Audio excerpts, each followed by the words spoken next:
Degree 6, this is Professor Vinod Kumar. Telangana target అంటున్న BJP బీసీల పట్ల కపట ప్రేమను ఇవాళ నటిస్తూ బీసీ ముఖ్యమంత్రి చేస్తానని చెప్పి 2023లోనే హామీ ఇచ్చి దగా చేసి కనీసం బీసీ ప్రతిపక్ష నాయకుని కూడా బీసీని చేయకుండా మళ్ళా రెడ్డిని చేసిన చరిత్ర ఇవాళ బీజేపీ. మరి అట్లాంటి బీజేపీ ఈ రోజు తెలంగాణలో అధికారం తెచ్చుకుంటా అని చెప్పి పగటి కలలు కంటున్నది. బీజేపీ దగ్గర 2 బిల్లులు గవర్నర్ వద్ద, అంటే బీజేపీ ఏజెంట్ అయిన గవర్నర్ వద్ద 2 బీసీ బిల్లులు పెండింగ్లో ఉన్నాయి. రాష్ట్రపతి దగ్గర కూడా మరొక 2, కేంద్రము వద్ద 2 అపరిష్కృతంగా ఉన్న ఆర్డినెన్స్లు, ఇవన్నీ కూడా బీసీలకు సంబంధించిన అంశాలు ఇవాళ ఉన్నాయి. అంటే వాళ్ళ కేంద్రము దగ్గరికి పంపించి 9th షెడ్యూల్లో పెట్టమనేది ఒక బిల్ అయితే, అంతేకాకుండా ఇవాళ బీసీలకు సంబంధించి 42% వాటాకు సంబంధించి ఇవాళ ఆమోదించడం ఒక బిల్లు, ఆర్డినెన్స్ ఒకటి, అలాగే గవర్నర్కి ఇవాళ స్థానిక సంస్థల్లో మా పంచాయతీరాజ్ యాక్ట్ సవరణ చేస్తూ, అలాగే మున్సిపల్ యాక్ట్ను సవరణ చేస్తూ 2 బిల్లులు. సో ఆర్డినెన్స్ 2 బిల్లులు ప్లస్ కేంద్ర ప్రభుత్వం దగ్గర 2 బిల్లులు, మొత్తానికి 3, 4, 5 బిల్లులు ఇవాళ ఆర్డినెన్స్తో సహా మొత్తం పెండింగ్లో పెట్టి బీసీలకు సంబంధించిన మొత్తం టోటల్ బిల్లు ఆర్డినెన్స్లు అన్నీ పెండింగ్లో పెట్టి గవర్నర్ కూడా ఆమోదించకుండా చేసి, రాష్ట్రపతి కూడా ఆమోదించకుండా చేసి ఇవాళ చిల్లర రాజకీయం చేస్తూ బీసీల పట్ల కపట ప్రేమ నటిస్తూ ఇవాళ బీసీలకు తీరని అన్యాయం చేస్తున్న పార్టీ ఏదైనా ఉందంటే అది బీజేపీ. మళ్ళీ అదే బీజేపీ ఏమండి చేస్తుంది, టార్గెట్ తెలంగాణ ఉపరాష్ట్రపతి ఎన్నికల తర్వాత ఇక్కడనట వాళ్ళు వచ్చేసి మొత్తం రాష్ట్ర నేతలతో భేటీ అవుతారట. భేటీ అయితే మాత్రం అంటే గవర్నర్ ఇవాళ పడగొట్టేసి బీజేపీ ప్రభుత్వాన్ని పడగొట్టేసి, అంటే కాంగ్రెస్ ప్రభుత్వాన్ని పడగొట్టేసి ఇవాళ బీజేపీ అధికారం తెచ్చుకోవాలనే కుట్రలు ఒకవైపు జరుగుతున్నాయి అనడానికి ఇవాళ టీఆర్ఎస్లో బీఆర్ఎస్లో సంక్షోభం ఒకవైపు, మరోవైపు కాంగ్రెస్లో కూడా సంక్షోభం ఒకవైపు మెల్లమెల్లగా ముదిరింది అనేది మనకు అర్థమవుతుంది. ఇంకోవైపు స్వయంగా రేవంత్ రెడ్డి చంద్రబాబును పొగడం, తెలుగుదేశం పార్టీ గొప్పదని చెప్పడం, ఆ రకంగా చూసుకుంటే మళ్ళీ ఈయన కాంగ్రెస్ నుండి తెలుగుదేశంలోకి పోయే అవకాశం ఉందనే దాని అధ్యక్ష స్థానాన్ని ఆక్రమిస్తారు. అక్కడే బీజేపీ జెండా ఎగరవేస్తారు. అలయన్స్లో సేమ్ ఆంధ్రలో ఉన్నట్టుగానే, ఆంధ్రలో వచ్చినట్టుగానే ప్రభుత్వం తెలంగాణలో కూడా బీజేపీది వస్తుందనే ఒక ఊహాగానాలు ఉపరాష్ట్ర ఎన్నికల తర్వాత జరుగుతాయనే చర్చ అయితే మొదలైంది. అయితే ఇవాళ మరి కాంగ్రెస్ పార్టీ గుడ్డిగానే రేవంత్ రెడ్డి నమ్ముతున్నదా? మరి ఇవాళ రేవంత్ రెడ్డికి బాగా ఛాన్స్ ఇస్తూ ఉపరాష్ట్రపతి అభ్యర్థిని రెడ్డినే పెట్టింది. తిరిగి ఎమ్మెల్సీ పదవిని మళ్ళీ మన కోదండరామరెడ్డికి ఇప్పించింది. మొత్తానికి 72 కార్పొరేషన్లలో 50 కార్పొరేషన్ రెడ్లకే ఇచ్చింది. కీలకమైన పోస్టులన్నీ రెడ్లకే.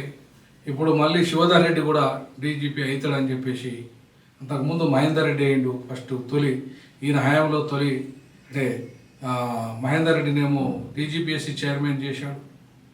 తర్వాత ఇప్పుడు మళ్ళీ శివధర్ రెడ్డినేమో డీజీపీ చేసే ప్రయత్నం చేస్తున్నాడు. అంటే ఈ రకంగా బీజేపీతో ఇంటర్నల్గా దోస్తానా చేస్తున్న రేవంత్ రెడ్డి మరి కాంగ్రెస్కి వచ్చి నౌకరు చేస్తున్నాడు. పెరిగింది మాత్రం తెలుగుదేశంలో, ఆయన చెప్పుకున్నాడు ఈ విషయాలన్నీ. సో ఇవన్నీ చూసుకుంటే రేపు మళ్ళీ తెలుగుదేశం పట్లకి ఆయన పోయి మళ్ళీ దాంట్లో కూడా అలయన్స్లో ముఖ్యమంత్రి అవుతాడు, బీజేపీని బీఆర్ఎస్ను చీల్చేస్తాడు. బీఆర్ఎస్ను చీల్చి ఓ 10 మంది కవిత అనుచరులుగా బయటకు వచ్చేసి ఈయన కాంగ్రెస్ నుండి వాళ్ళందరితో ఇవాళ ఒక 20-25 మంది ప్లస్ బీజేపీ అందరూ కలిపి కూటమిగా ప్రభుత్వాన్ని రేపు తెలుగుదేశం మళ్ళీ ఇక్కడ అధికారంలోకి వచ్చే విధంగా పావులు కదుపుతారేమో అనే ఒక ఆలోచన. ఎందుకంటే ఇవాళ రిటర్న్ గిఫ్ట్ ఇచ్చాడు కేసీఆర్కు Chandrababu Naidu. So return gift ఏ రూపంలో ఇచ్చాడంటే రేవంత్ రెడ్డి రూపంలో ఇచ్చాడు. సో రేవంత్ రెడ్డి ఎవరు శిష్యుడు అంటే చంద్రబాబు శిష్యుడు. అందుకే చంద్రబాబుకు మేలు చేసే విధంగా హైడ్రా తీసుకొచ్చి ఇక్కడ మొత్తం రియల్ ఎస్టేట్ అంతా మొత్తం దారుణంగా దాన్ని మొత్తం కంప్లీట్గా కొలాబ్ చేసేసి అక్కడ రియల్ ఎస్టేట్ పెరిగే విధంగా, అక్కడ డబ్బులు వచ్చే విధంగా చంద్రబాబుకు ఏజెంట్ అయిన రేవంత్ రెడ్డి ఇవాళ డబ్బులు విపరీతంగా ఇవాళ కేంద్ర పార్టీకి పంపి ఇవాళ కాంగ్రెస్ను బతికిస్తూ జీవం పోస్తూ అటు కాంగ్రెస్ను వాడుకుంటూ ఇటు తెలుగుదేశాన్ని వాడుకుంటూ మరోవైపు బీజేపీని కేంద్రంలో ఉన్నదని వాడుకుంటూ మొత్తం ట్రయాంగిల్ రాజకీయాలు చేస్తూ ఇవాళ ఉపరాష్ట్రపతిని కూడా తన రెడ్డి సామాజిక వర్గానికి ఇప్పించుకున్న తర్వాత ఇవాళ రాజకీయ చతురుడుగా మిగిలిపోయాడు రేవంత్ రెడ్డి. సో రేవంత్ రెడ్డి యొక్క అవకాశవాదాన్ని, చంద్రబాబు అవకాశవాదాన్ని ఇవాళ బీజేపీ సరిగా వాడుకుంటూ పావులుగా కదుపుతూ ఇవాళ బీజేపీ మెల్లగా ఇక్కడ కాంగ్రెస్ ప్రభుత్వాన్ని క్లోజ్ చేసే ప్రయత్నం ఇండైరెక్ట్గా చేయడానికి చేస్తున్నట్టుగానే ఇవాళ టార్గెట్ తెలంగాణ అనే ఈ పద్మవ్యూహం ఏదైతే ఉందో అది జరుగుతున్నది. ఆపరేషన్ ఆకర్ష్కు శ్రీకారం జరుగుతుంది. ఉపరాష్ట్రపతి ఎన్నికల తర్వాత ఇవాళ అదే జరుగుతుంది అని చెప్పేసి ఇవాళ వాళ్ళు కలలు కంటున్నారు.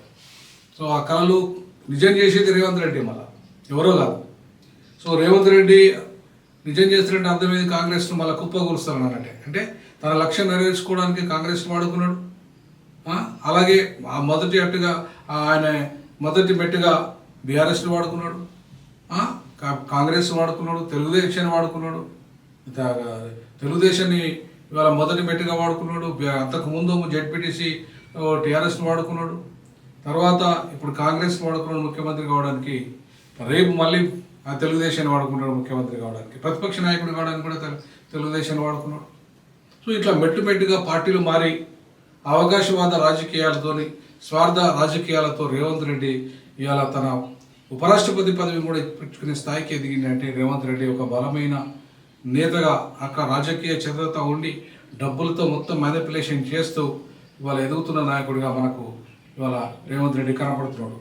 సో రెడ్లలో అందుకే సీనియర్ కాంగ్రెస్ నేతలైన వాళ్ళైన సైతం ఉత్తమ్ కుమార్ రెడ్డి కావచ్చు, కోమటిరెడ్డి వెంకటరెడ్డి కావచ్చు, ఇంకా కాంగ్రెస్ లీడర్లైన బట్టి కావచ్చు, దామోదర కావచ్చు, వాళ్ళందరినీ తొక్కేసి ముఖ్యమంత్రి కాగలిగే సత్తా ఇలా రేవంత్ రెడ్డికి వచ్చిందంటే బికాజ్ ఆఫ్ డబ్బులు. సో డబ్బులతో ఇలా ఆయన మొత్తం అవకాశాలను కొట్టేయగలిగిండు. ఇవాళ మొత్తం రాష్ట్ర రాజకీయాలను చేజిక్కోగలిగిండు. కాంగ్రెస్లను ఒకవైపు కాంగ్రెస్ సీనియర్లను తొక్కేయగలిగిండు. అలాగే వాళ్ళ బీజేపీని అవకాశవాదంగా వాడుకోగలిగిండు. అందుకే బీజేపీకి 8 మంది ఎంపీలు తేగలిగిండు. బీఆర్ఎస్ యొక్క బలహీనతలను ఆయుధంగా వాడగలిగిండు.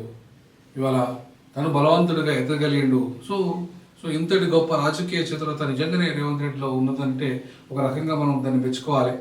కానీ అదే స్వార్థపర బుద్ధితో ఇవాళ సేమ్ మళ్ళీ చంద్రబాబు నాయుడు ఎట్లయితే తెలుగుదేశాన్ని చీల్చి తెలుగుదేశాన్ని మీ అల్లుడు ఎట్లయితే కబ్జా చేసిండో ఇట్లనే బీఆర్ఎస్ను కూడా ఇవాళ హరీష్ రావు రూపంలో మామకు వెన్నుపోటు పెట్టి రేపు అధికారాన్ని చేజిక్కించుకునే రీతిలో ఇలా అనేక అవమానాలు భరిస్తూ ఆయన మొత్తంగా ఒక 25-30 మంది ఎమ్మెల్యేలను పూర్తి స్థాయిలో చేర్చగలిగితే ఎవరు బీఆర్ఎస్ అప్పుడు కుప్పగూలిపోతుంది.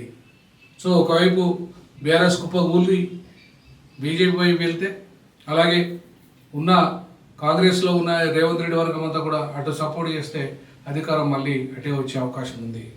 సో కాబట్టి అటు హరీష్ రావు ముఖ్యమంత్రి కావచ్చు, లేదా రేవంత్ రెడ్డి తిరిగి రెండోసారి ముఖ్యమంత్రి కావచ్చు. ఎవరు ఎక్కువ మంది ఎమ్మెల్యేలను గుంజగలిగితే వాళ్ళే ముఖ్యమంత్రి అయ్యే అవకాశం ఉంది.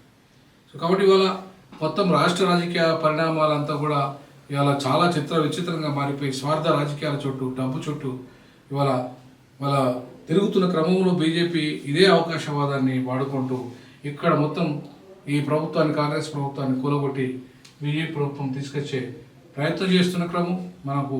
ఈ క్రమంలోనే బీజేపీ ఇవాళ నీచమైన రాజకీయాలకు పాల్పడుతూ నీచంగా బీసీలను ఇవాళ మభ్యపెట్టి, బీసీ ముఖ్యమంత్రి పేరు మీద మభ్యపెట్టి చివరికి 42% బీసీలకు వాటా కూడా దక్కకుండా ఇవాళ కాంగ్రెస్ కూడా అదే స్వార్థ రాజకీయాలతో ఉన్నదనే దాన్ని మనకు అర్థమవుతుంది. కాబట్టి ఇవాళ బీసీ ద్వారా తస్మాత్ జాగ్రత్త, అది కాంగ్రెస్ అయినా బీజేపీ అయినా మీరు వాళ్ళని నమ్ముకుంటే నట్టేటన ముడుగుతారనే దానికి ఉదాహరణ అది బీఆర్ఎస్ కావచ్చు, బీజేపీ కావచ్చు, కాంగ్రెస్ కావచ్చు. అందుకే ప్రత్యామ్నాయ శక్తిగా మేము ఆర్పీఐ రాబోతున్నది, మాతో కలిసి రండి బీసీలారా, ఖచ్చితంగా మీకు న్యాయం జరుగుతుందని చెప్పేసి ఈ సందర్భంగా నేను బీసీలకు పిలిపిస్తున్నా. ఈ విషయంలో బీసీలు ఆలోచించుకోవాలి. బీసీలు తస్మత్ జాగ్రత్త, బీజేపీ ఉచ్చులో పడితే మీ బతుకు బస్టాండే. ఈ విషయంలో మీ యొక్క కామెంట్స్ తెలియజేయండి. జై భీమ్, జై పూలే, జై పెరియార్, జై సామాజిక తెలంగాణ, జై జై సమాజ్.